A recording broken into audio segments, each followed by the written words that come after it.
Hi, ಎಲ್ಲರಿಗೂ ನೇತ್ರಾವತಿ ಕಿಚನ್ಗೆ ಸುಸ್ವಾಗತ. ನಾನಿವತ್ತು ಖಾರ ಪೊಂಗಲ್ ಮಾಡ್ತಾಯಿದ್ದೀನಿ. ತುಂಬ ಸಿಂಪಲ್ಲಾಗಿ ಈಸಿಯಾಗಿ ಮಾಡ್ಬೋದು. ನಮ್ಮ ಆರೋಗ್ಯಕ್ಕೆ ಕೂಡ ತುಂಬ ಒಳ್ಳೆಯದು, ಹಾಗೆ ಟೇಸ್ಟಿಯಾಗಿರುತ್ತೆ. ಬಿಸಿ ಬಿಸಿ ಪೊಂಗಲ್ ಸೂಪರಾಗಿರುತ್ತೆ. ಬನ್ನಿ ಈ ಪೊಂಗಲ್ ಮಾಡೋಕ್ಕೆ ಏನೇನೆಲ್ಲ ಇಂಗ್ರೀಡಿಯೆಂಟ್ಸ್ ಅಂತ ನೋಡೋಣ. ನಾನು ತಗೊಂಡಿರೋ ಇಂಗ್ರೀಡಿಯೆಂಟ್ಸು 4 ಹಸಿರುಮೆಣಸಿನ್ಕಾಯಿ, ಸ್ವಲ್ಪ ಕೊತ್ತಂಬರಿ ಸೊಪ್ಪು, ಕರಿಬೇವಿನ ಸೊಪ್ಪು, ಅಡುಗೆ ಅರಿಶಿನ ಪೌಡ್ರು, ತೆಂಗಿನಕಾಯಿ ತುರಿ 1 ಕಪ್ ಆಗೋಷ್ಟು ತೊಗೊಂಡಿದ್ದೀನಿ, ಮತ್ತು 1 ಸ್ಪೂನು ಮೆಣಸು, 1 ಗಡ್ಡೆ ಬೆಳ್ಳುಳ್ಳಿ, 1 ಕಪ್ ಅಕ್ಕಿ, ಅದೇ ಕಪ್ಪಲ್ಲಿ 1 ಕಪ್ ಹೆಸರುಬೇಳೆ ತೊಗೊಂಡಿದ್ದೇನೆ, ಮತ್ತು ಜೀರಿಗೆ, ಸಾಸಿವೆ, ಎಣ್ಣೆ, ತುಪ್ಪ ತೊಗೊಂಡಿದ್ದೀನಿ.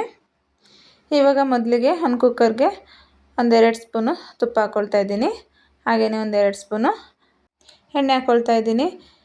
ಇದೆರಡು ಚೆನ್ನಾಗಿ ಬಿಸಿ ಆದಮೇಲೆ ಇವಾಗ 1/4 ಟೀ ಸ್ಪೂನ್ ಸಾಸಿವೆ, 1 ಸ್ಪೂನು ಜೀರಿಗೆ, 1 ಗಡ್ಡೆ ಬೆಳ್ಳುಳ್ಳಿ, ಮತ್ತು 1 ಸ್ಪೂನ್ ಮೆಣಸು, ಖಾರಕ್ಕೆ ಎಷ್ಟು ಬೇಕಷ್ಟು ಹಸಿರು ಮೆಣಸಿನ್ಕಾಯಿ ಹಾಕ್ಕೊಂಡು ಚೆನ್ನಾಗಿ ಫ್ರೈ ಮಾಡ್ಕೊಳ್ಳೋಣ.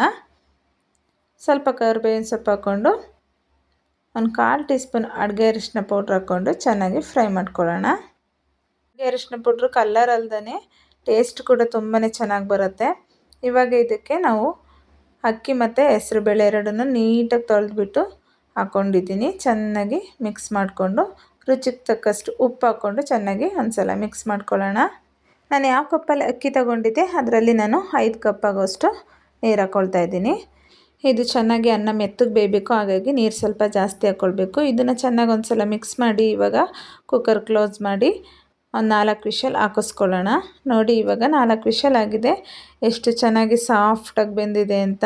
ಇವಾಗ ನಾನು ಇದಕ್ಕೆ ತೆಂಗಿನಕಾಯಿನ ಮಿಕ್ಸಿಲಿ ಸಣ್ಣದಾಗಿ ರುಬ್ಕೊಂಡು ಅದೇ ಜಾರ್ಗೆ 1 ಲೋಟ ನೀರು ಹಾಕ್ಕೊಂಡು ಈ ಪೊಂಗಲ್ಗೆ ಸೇರಿಸ್ಕೊಳ್ತಾ ಇದ್ದೀನಿ. ಸ್ವಲ್ಪ ಗಟ್ಟಿ ಇತ್ತಲ್ವ, ಹಾಗಾಗಿ ನಮಗೆ ಸ್ವಲ್ಪ ತೆಳುವಾಗಿದ್ದರೆ ಪೊಂಗಲ್ ಸೂಪರಾಗಿರುತ್ತೆ. ಹಾಗಾಗಿ ನೋಡಿ ಇವಾಗ ಚೆನ್ನಾಗಿ ಕುದಿಸ್ಕೊಂಡು ಸ್ವಲ್ಪ ಕೊತ್ತಂಬರಿ ಸೊಪ್ಪು ಮತ್ತು 1 ಸ್ಪೂನ್ ತುಪ್ಪ ಹಾಕ್ಕೊಂಡು ಚೆನ್ನಾಗಿ ಮಿಕ್ಸ್ ಮಾಡ್ಕೊಳ್ಳೋಣ. ಇವಾಗ ಬಿಸಿ ಬಿಸಿ ಖಾರ ಪೊಂಗಲ್ ರೆಡಿ ಆಯಿತು. ನೋಡಿದ್ರಿ ಅಲ್ವಾ ಎಷ್ಟು ಈಸಿಯಾಗಿ ಮಾಡ್ಬೋದು ಅಂತ. ತುಂಬ ಆರೋಗ್ಯಕ್ಕೆ ಕೂಡ ತುಂಬಾ ಒಳ್ಳೆಯದು. ಈ ರೆಸಿಪಿ ಇಷ್ಟ ಆಗಿದರೆ ಪ್ಲೀಸ್ ನನ್ನ ಚಾನಲ್ನ ಸಬ್ಸ್ಕ್ರೈಬ್ ಮಾಡಿಕೊಂಡು ಲೈಕ್, ಕಮೆಂಟ್, ಶೇರ್ ಮಾಡಿ. ಮತ್ತೊಂದು ಈಸಿ ರೆಸಿಪಿಯೊಂದಿಗೆ ಮತ್ತೆ ಸಿಗ್ತೇನೆ. ನಿಮ್ಮೆಲ್ಲರ ಸಹಕಾರ ಕೊನೆವರೆಗೂ ಹೀಗೆ ಇರಲಿ ಅಂತ ಹೇಳ್ತಾ ಥ್ಯಾಂಕ್ ಯು ಫಾರ್ ವಾಚಿಂಗ್.